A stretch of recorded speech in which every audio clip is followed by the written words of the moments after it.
አርሰናል የዝውውር መስኮት በፍጹም ሊያመልጥ የሚገባ አይደለም። የተለያዩ ምክንያቶች ይነሳሉ። ከነዚህ መካከል ትናንትና አንደኛውን ተመልክተናል። እሱም የዊሊያም ሳሊባ ጉዳት ነው። ዊሊያም ሳሊባ በጉዳት ከፈረንሳይ ብሔራዊ ቡድን ጨዋታ ሲወጣ ተመልክተናል። ስፔን ከፈረንሳይ ባደረጉት የዓለም ዋንጫ የግማሽ ፍጻሜ ጨዋታ ላይና እንዳጠቃላይ የሱ ጉዳት ለሌሎችም ተጫዋቾች ምልክት የሚሰጥ በቀጣይ አርሰናል ምን ማድረግ አለበት የሚለው ይህንን ዌስት ሊያደርገው የማይችለው ሊያልፈው የማይገባው በደንብ ሊጠቀምበት የሚገባ አይነት የዝውውር መስኮት ነው ብሎ በትክክል ማንሳት ይቻላል። ከዝውውር ሂደቶች እንዳጠቃላይ በዚህ በጥር የዝውውር መስኮት ያልተሳኩ ዝውውሮች መካከል አንዳንዶቹን ሙከራ እያደረገ እንዳለ ይታወቃል። ዊሊያም ሳሊባ ጉዳት አጋጥሞት ከሜዳ ወጥቷል። ያ ደግሞ ጥሩ ዜና አይደለም። የጀርባ ህመም እንዳለበት ይታወቃል። ትናንትና ከአቅም በላይ መሮጥ እንኳን ተስኖት ከሜዳ ወጥቷል። ከዛ በኋላ ሌሎች ጉዳቶችም አሉ በአርሰናል ቤት። ለምሳሌ የነ ቤን ዋይት ጉዳት እስካሁን ገና አላገገመም። ጁሪን ቲምበር ገና አላገገመም። እስካሁን በግራይን ወይም የበሸሸት ጉዳት ምክንያት ከጨዋታዎች እየራቀ እሱን ለማስታመም ጥረት እያደረገ እንዳለ ይታወቃል። የዴክላን ራይስ የቡካዮ ሳካ ጉዳይ ዴክላን ራይስ የባክመም የጀርባ ህመምና ሃምስትሪንግ ጉዳቶች በሁለቱም በኩል እየፈተኑት ይገኛሉ። ቡካዮ ሳካ፣ ጋብሪኤል ማጋሌሽ ሙሉ ለሙሉ ፊት እንዳልሆኑ ይታወቃልና እነዚህ ሁሉ ተጫዋቾች ዊሊያም ሳሊባ፣ ራይስ፣ ጁሪን ቲምበር፣ ጋብሪኤል ማጋሌሽ እንዲሁም ቡካዮ ሳካ ትልልቅ የሚባሉ የቡድኑ መሰረቶች ናቸው። አርሰናል በእነዚህ ቦታዎች ላይ ሊፎካከሩ የሚችሉ ተጫዋቾችን ማምጣት አለበት የሚሉ ጉዳዮችን በስፋት እየተመለከትን እንገኛለን። በርከት ያሉ መረጃዎችን እያነሳን እንቆያለን። ጤና ይስጥልን ብለናል። ክብራትና ክብሯን አርሰናል በዝውውር ሂደቱ ምን ማድረግ አለበት በሚለው ጉዳይ ላይ ሃንድ ኦፍ አርሰናል ይዟቸው የወጡ ዘገባዎች አሉ። እነዚህን ዘገባዎች አንስቼ ጀምረላችኋለሁ። ሌተስት አፕዴት ነው። በአዲስ ጉዳይ በአዳዲስ መረጃዎች ጀምረናል።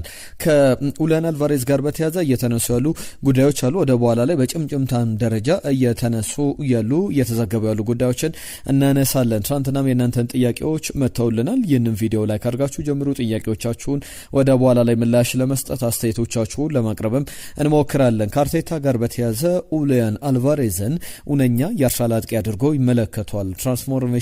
ትራንስፎርሜሽናል ዝውውር ከሚባሉት መካከል ለምሳሌ የክለቡን አምቢሽን ሊገልጽ የሚችል አይነት ዝውውር ነው ተብሎ ይገለጻል። ከዚህ በፊት እንዳደረገው የዴክላን ራይስ ዝውውር ማለት ነው። የኡሊያን አልቫሬዝም ዝውውር በዛ ደረጃ ሊቀመጥ የሚችል ነው። በጣም ዳይሬክት ኮንታክቶች ገና አልተጀመሩም። ዓለም ዋንጫው ሲጠናቀቅ በቀጣይ ሳምንት ጀምሮ አዳዲስ ነገሮች ይኖራሉ። ነገር ግን በአትሌቲኮ ደ ማድሪድ እንዲሁም በአርሰናል በኩል ያለ የቫሉዌሽን ወይም የተጫዋቹን ዋጋ ትመና በጣም ሰፊ ልዩነት አለና ያንን እንዴት ያጣጥሙታል ትልቁ ጥያቄ ነው። በሁለቱም ክለቦች በኩል የሚነሳ ችግር ነው። ለባርሰሎና ለመሸጥ ፍላጎት የላቸውም። ለሪያል ማድሪድም በተመሳሳይና ተጫዋቹ ደግሞ ብዙ ጊዜ በብዙ ጋዜጠኞች ይዘገባል። እንዳንዶ ፈርናል ዘገባ ከሆነ ሪስፔክት እናደርጋለን ይላል የጋዜጠኞችን ዘገባ። ነገር ግን የኡሊያን አልቫሬዝ በፍጹም ወደ ሰሜን ለንደን አልሄድም አላለም። ያለው ነገር ቢኖር በትክክል በባርሰሎና የመጀመሪያ ምርጫው ነው። የባርሰሎና ዝውውሩ ካልተሳካ ግን አርሰናልን መቀላቀል እንደሚፈልግ ያ ማለት ደግሞ ባርሰሎናም የመጨረሻ ሙከራ ከዚህ ከዓለም ዋንጫ በኋላ እንደሚያደርግ ይጠበቃል። ከቤርታ ጋር በተያያዘ ከቤተሰቦቻቸው ጋር አንድሪያ ቤርታ በዛው በስፔን ካፒታል ማድሪድ ከተማ ላይ እረፍት እያደረጉ ይገኛሉና ያ ደግሞ በአትሌቲኮ ማድሪድ ሰዎች ጋር ያላቸው የቀደመ ግንኙነት አለ። ጥሩ ግንኙነቱን እሱን መጠቀም ብቻ ሳይሆን ንግግሮችም ያደርጋሉ በቀጣይ ቀናት ተብሎ እየተጠበቀ እንዳለ የሰማናቸው አዳዲስ ጉዳዮች አሉ። ወደ በኋላ ላይ መለስ ብዬ ደግሞ ከአርሰናል ጋር በተያያዘ ያሉ የኡሊያን አልቫሬዝን ጉዳይ በተጨማሪነት በጭምጭምታ ደረጃ ቢቢሲ ላይ ቶክ ስፖርት ላይ የተመለከትኳቸውን የዚህ የፔፐሮች ጎሲፕ ወይም ጭምጭምታዎችን እናነሳለን። ከብሩኖ ጉማሬሽ ጋር በተያያዘ ደግሞ ክለቡ እስካሁን ይፋዊ ጥያቄ አላቀረበም። አርሰናል ከዛ ውጪ ኒውካስል ዩናይትድ ለአርሰናል በብዙሃን መገናኞች መረጃዎቹ ከወጡ በኋላ ኒውካስል ራሱ ለአርሰናል ደውሎ ነበር ወደ አርሰናል ክለብ ሰዎች። ምክንያቱም ደግሞ ምንድነው ያላችሁ ስታንስ፣ ደረጃው አሁን ፍላጎታችሁ ምንድነው፣ በተጫዋቹ ላይ ያላችሁ ፍላጎትን በግልጽ ለማስቀመጥ ነበርና በአርሰናል በኩል ከዛ የበለጠ ዝርዝር ንግግሮች አልተደረጉም። ቤርታ ደግሞ ከዚህ በመሀል አሸማጊዎች ወይም አደራዳሪዎች አሉ ከወኪሎች በተጨማሪ ማለት ነውና ትናንትና ስለዚህ ጉዳይ በስፋት አንስተናል። የትናንትናውን ቪዲዮ መለስ ብላችሁ መመልከት ትችላላችሁ። ያንን ለማድረግ በፌር የሆነ ቫሉዌሽን እንዲሆን ፌር የሆነ ዋጋ እንዲቀርብ ለማድረግ ጥረት እየተደረገ ይገኛል። በሁለቱም ክለቦች በኩል ያሉ ነገሮች አሉ። አንድሪያ ቤርታ ኒውካስል ዩናይትድ የሚያቀርባቸው ጥያቄዎች አሉ ከ80 እስከ 85 ሚሊዮን ፓውንድ። ነገር ግን አርሰናል ያ ፌር ነው ብሎ አያስብም። በጣም የተራራቀ የዋጋ ትመና ነው። አርሰናል 50 ሚሊዮን ፓውንድ 60 ሚሊዮን ፓውንድ የሚሉ የተለያዩ መረጃዎችን ስንሰማ ነበርና እነዚህ ጉዳዮች በዋነኝነት ከአርሰናል ጋር የሚነሱ ናቸው። እናንተ በምናነሳቸው ሀሳቦች ላይ መልእክቶቻችሁን እየጻፋችሁልን አብራችሁን ቆዩ። የሞርጋን ሮጀርስንም ጉዳይ አዳዲስ አፕዴቶች ይዞ ወጥቷል። ሃንድ ኦፍ አርሰናል የከረንትሊ በዚህ በአርሰናል በኩል በዚህ ቦታ ላይ ተጫዋቾችን በተለይ ቨርሳታይል የሚባል የፊት መስመር አጥቂ ይፈልጋልና ሰዎች ያሉ በአርሰናል ቤት ያሉ ሰዎች የሴንትራል አታኪንግ ሚድፊልደር ወይም ደግሞ የ10 ቁጥር ቦታ ላይ ሊጫወት የሚችል የመስመር አጥቂ ሊሆን የሚችለውን ሞርጋን ሮጀርስን ዝውውር ለማጠናቀቅ ፍላጎቶች አሏቸው የሚሉ ሀሳቦች አሉ። ሌላኛው ከአርሰናል ሊለቅ የሚችለው ተጫዋች ወደ ዩናይትድ አረብ ኤምሬትስ ሊሄድ ይችላል ብዬ መረጃዎችን ሳነሳላችሁ ነበር። ክርስቲያን ኖርጋርድን የተመለከተ ጉዳይም ተመልክተናል። የዳኒሻዊ ተጫዋች በአርሰናል ቤት የመጨረሻ እልውሃው እያበቃ ይመስላል። ተጫዋቹ ግን እድል ካለው አሁንም በአርሰናል አንድ ተጨማሪ ዓመት መቆየት ይፈልጋል። ከዛ በኋላ ወደ ፈለገበት ክለብ የሚሄድበት አማራጭ አለ። 13 ሚሊዮን ፓውንድ አካባቢ አርሰናል ለተጫዋቹ ከፍሏል። ሚኬል አርቴታ ደግሞ እሱን በብዙ ጨዋታዎች ላይ ብቻ አይደለም በመጠነኛ ደቂቃዎች ላይ እንኳን በፕሪሚየር ሊግ ላይ ለማሳተፍ ፍላጎት አላሳየም። ስለዚህ በዚህኛው የዝውውር መስኮት ኖርጋርድ የብሬንትፎርድ የቀድሞ አምበል አሁን በአርሰናል ቤት በተጠናቀቀው የውድድር ዘመን ከአርሰናል ጋር ከሚኬል አርቴታ ጋር ከአርሰናል ተጫዋቾች ጋር ፕሪሚየር ሊግን ያሸነፈ ተጫዋች ነውና እንደ አጠቃላይ ምን ሂደት ይጠበቃል የሚለው በአርሰናል በኩል ዋነኛ አነጋጋሪ ጉዳይ እንደሆነ መናገር ይቻላል።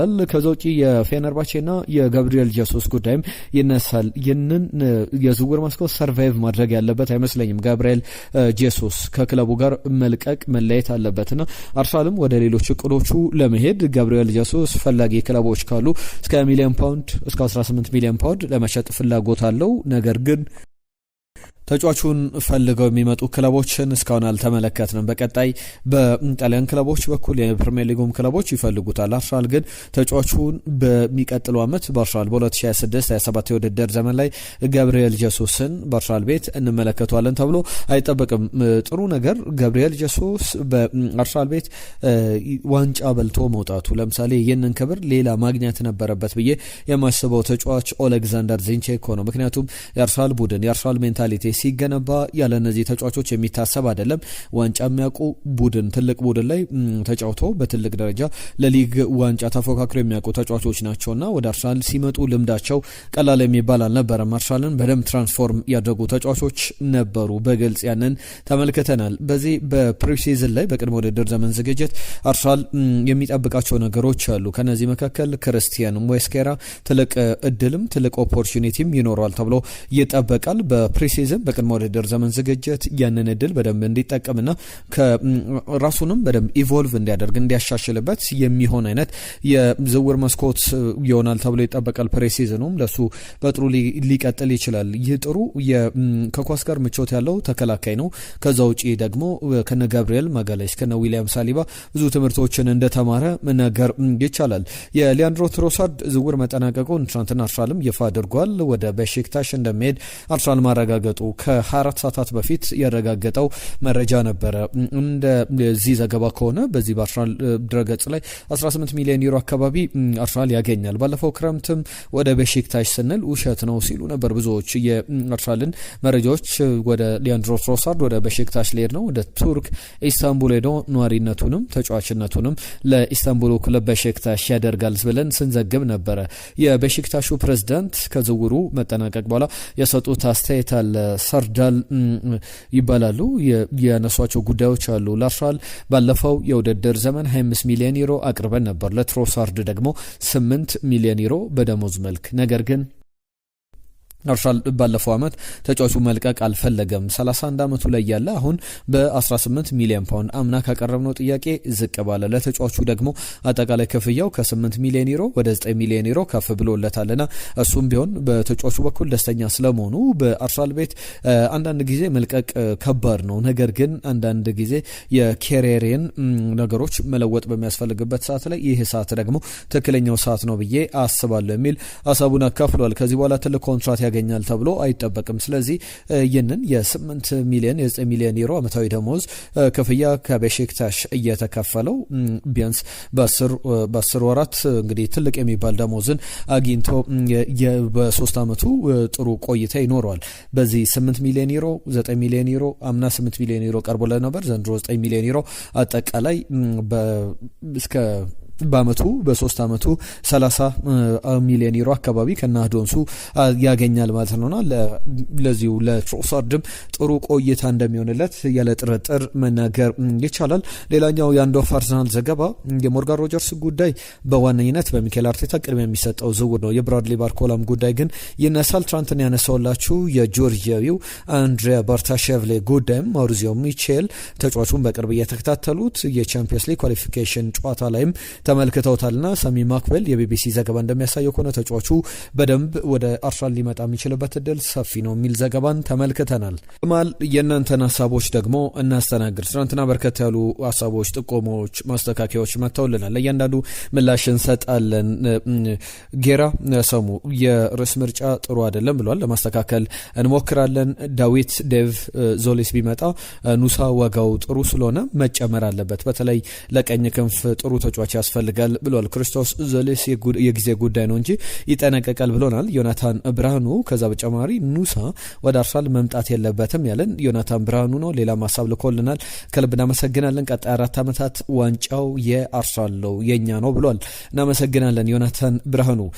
ከዛ ውጪ ሌላኛው የአዲባዮርን በተመለከተም ዳዊት ዴቭ የጻፈልን መልእክት ነበረ።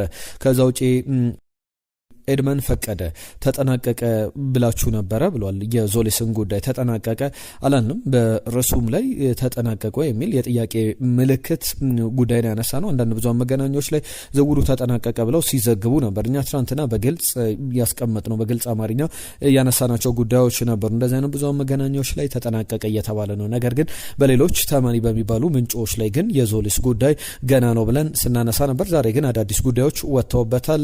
የተጫዋቹ ዝውውር ምን ላይ ደረሰ ለምትሉት ጥቂት ደቂቃዎች በኋላ መረጃውን ታገኛላችሁ። ያንፋን የተባለ አድማጫችን በርታ ወንድማችን ብሎናል። መረጃዎቻችሁ ተመችቶኛል፣ የውሸት ዜና ብቻ እንዳታስተላልፉብን የሚል ሀሳቡን ልኮልናል። በጭራሽ የውሸት ዜናዎችን አናቀርብም። ነገር ግን ምንጮችን እየጠቀስን ከየትኛው ምንጮች እንዳገኘን ከዛ በተጨማሪ የመሆን እድላቸው ምን ያክል ነው በሚለውም ጉዳይ ላይ ተጨማሪ ሀሳቦችን እያነሳን እንቀጥላለን። ሙሐመድ ኢድሪስ ነስሩ የጻፈልን መልእክት አለ። ወንድማችን በተከታታይ አርሰናል ዜና ስለምታቀርብልን እናመሰግናለን። ዛሬ በትላንቱ ዘገባ ላይ ሀሳቤ ልስጥ ብሏል። አልቫሬስ ከመጣ አምና ሄንሪ ሲለው እንደነበረው ነው እምደግመው። የአርሰናል የፊት መስመር እጅግ አስፈሪና በጣም ስል እንደሚሆን በእርግጠኝነት እነግራለሁ። እዚህ ጋር ግን የሞርጋን ሮጀርስ ነገር ትንሽ አላሳምን ብሎኛል። አይችልም ማለት ሳይሆን ግን በቃ እንደ ኤዝ አይነት ተጫዋች ይመስለኛል። የመመሳሰል ነገር አይባቸዋለሁና በሳካ በአልቫሬዝ እኩል የግራ መስመር ስል ሊያደርግ የሚችል እንደ ማድሪዱ ሮድሪጎ አይነት ተጫዋች የሚሆን በተሻለ መንገድ አርሰናልን ያሳድጋል ያሻሽላል የሚል እምነት እንዳለው ልኮልናል። በተለይ ደግሞ እንደ ቪኒ ጁኒየር አይነት ቢገኝ ደግሞ የተሻለ ነበር። ካልሆነ ግን ከሮጀርስ ይልቅ የጁቬው ከነን ይልዲዝ ቢመጣ የተሻለ ነው ብዬ አስባለሁ ብሎናል። ሙሐመድ ኢድሪስ የጻፈልን ኢድሪስ ነስሩ የጻፈልን ሀሳብ ነው። ከልብ እናመሰግናለን። ሌሎች መረጃዎችንም እናነሳለን። ዩሱፍ ሙሐመድ አዴባዮር ሜዳ ላይ ምርጥ ነበር፣ ማንቸስተር ሲቲ ከተቀላቀለ በኋላ ግን ያሳየው ባህሪ በጣም መጥፎ ነበር የሚል መልእክቱን ልኮልናል። ትናንትና በነበሩ ጉዳዮች ላይ ለጻፋችሁልን መልእክቶች ከልብ እናመሰግናለን። አሁንም ተጨማሪ ጉዳዮችን እያነሳን እንቀጥላለን። በተለይ ደግሞ በዚህ በዝውውር ሂደቶች የዞሌስን ጉዳይ ላንሳላችሁ። አሁን ከደቂቃዎች በፊት እዚህ ስቱዲዮ ከመግባታችን ጥቂት ደቂቃዎች በፊት ክሪስቶስ ዞሌስን በተመለከተ በተጫዋቹ በኩል ብዙ ክለቦች ፍላጎት አላቸው ይላል የፋብሪዚዮ ሮማኖ ዘገባ። ነገር ግን ተጫዋቹ አርሰናልን ብቻ መቀላቀል እንደሚፈልግ ለክለብ ብሩገም አሳውቋል። ለሚጠይቁ ጥያቄዎችም ጭምር ይፋ አድርጓል። ግሪካዊ ኢንተርናሽናል የሊያንድሮ ትሮሳርድ ተተኪ በመሆኑ ወደ አርሰናል ይመጣል። ሊያንድሮ ትሮሳርድ ደግሞ በ20 ሚሊዮን አጠቃላይ ፓኬጅ ወደ ኢስታንቡል ወደ በሼክታሽ መዛወሩን አንስቼላችኋለሁ። ከአርሰናል ጋር በተያዘ ግን የክለብ ብሩግ እና የዞሌስ ጉዳይ ፐርሰናል ተርሙ የግል ጥቅማጥቅም በደሞዝ ጉዳዮች ላይ ተጫዋቹ ስምነት ላይ ደርሷል ይላል የፋብሪዚዮ ሮማኖ ዘገባ። ነገር ግን የአርሰናልና የክለብ ብሩገ ድርድር አልተጠናቀቀም። ለተጫዋቹ አርሰናል 30 ሚሊዮን ፓውንድ እስከ 35 ሚሊዮን ፓውንድ ድረስ ሊከፍል ይችላል የሚሉ ዘገባዎችን በደንብ እየተመለከትን እንገኛለን። ሌላኛው ጉዳይ ከአርሰናል ጋር በተያያዘ የኮንስታንቲኖስ ማቭሮፓኖስ ጉዳይ ነው። በተለይ ዊሊያም ሳሊባ እስኪመጣ ድረስ ብዙዎች ስጋታቸው እሱ ብቻ አይደለም። ዴክላን ራይስም መጠነኛ ጉዳት ካጋጠሙ ከዚህ በኋላ ለፕሪሚየር ሊጉ ጨዋታዎች ለመድረስ ቢያንስ የፕሪሚየር ሊጉ የመጀመሪያ ወር ከበዛ ደግሞ 2-3 ወራትን ከጨዋታ ውጪ ሊሆኑ ይችላሉና እነዚህ ተጫዋቾች ለዊሊያም ሳሊባ ለምሳሌ የፕሮሲጀሮች ያስፈልጉታል። የጀርባ ህመሙን ለመታከም የቀዶ ሕክምና ሊያስፈልገው ይችላል። ያ ደግሞ እንዳልኩት 2-3 ወራት ከሜዳ ሊያርቀው ይችላል። ያም ደግሞ ትልቅ ስጋት ነውና እንደ ኮንስታንቲኖስ ማቭሮፓኖስ አይነት ተጫዋች አርሰናል ያስፈልጓል። የቀድሞ አርሰናል ተጫዋች ነው። ትናንትናም በስፋት አንስተናል። ከፓስ ነበረ አርሰናል ያስፈርሙ 1.8 ሚሊዮን ፓውንድ 2018 ላይ 8 ጨዋታዎችን ብቻ ነው ለአርሰናል ያከናወነው። አሁን 28 ዓመቱ ላይ ይገኛል። በወቅቱ ወደ ኑረምበርግ ወደ ስቱትጋርት ዝውውሩን አደረገ። ከዛ በኋላ ወደ ኑረምበርግ ወደ ስቱትጋርትም በውሰት ውል ነበረ ዝውውሮቹ። በስቱትጋርት ደግሞ በቋሚነት መጫወት ቻለ። ከዛ በኋላ ወደ ዌስትሃም በ17 ሚሊዮን ፓውንድ ነበር የፈረመው። 103 ጨዋታዎችን ለዌስትሃም ዩናይትድ ተጫውቶ 4 ግቦችን አስቆጥሯል። ሴንተር ባክ ነው። አሁን በቻምፒየንሺፕ መጫወት ግዴታ ሆኖበታል። አርሰናል ግን እንደ ትልቅ አድቫንቴጅ የዚህ የዌስትሃም ክለብ አጠቃላይ ያለበት ፋይናንሻል ስታተስ ጥሩ አይደለምና ተጫዋቹን መልቀቅ ግድ ሊለው ይችላል። ያ ደግሞ ለአርሰናል እንደ ትልቅ አድቫንቴጅ እየታየ ይገኛል የሚሉ ዘገባዎችን ተመልክተናል። ከቶክ ስፖርት ጋር በተያያዘ ቅድም እንደ ቢቢሲ ላይም የቢቢሲ ጎሲፕ ላይም የጭምጭምታ መረጃዎች ላይ በዝውውሮች የኡሊያን አልቫሬዝ እና ቪክተር ዮኬሬሽን ቅይር ጉዳይ ዳግም እየተነሳ ይገኛል። ምን ያህል ታማኝ ነው ገና ማረጋገጥ ከባድ ነው። ከታማኒ የብዙ መገናኛዎች እየሰማናቸው ያሉ ምንጮች የሉም።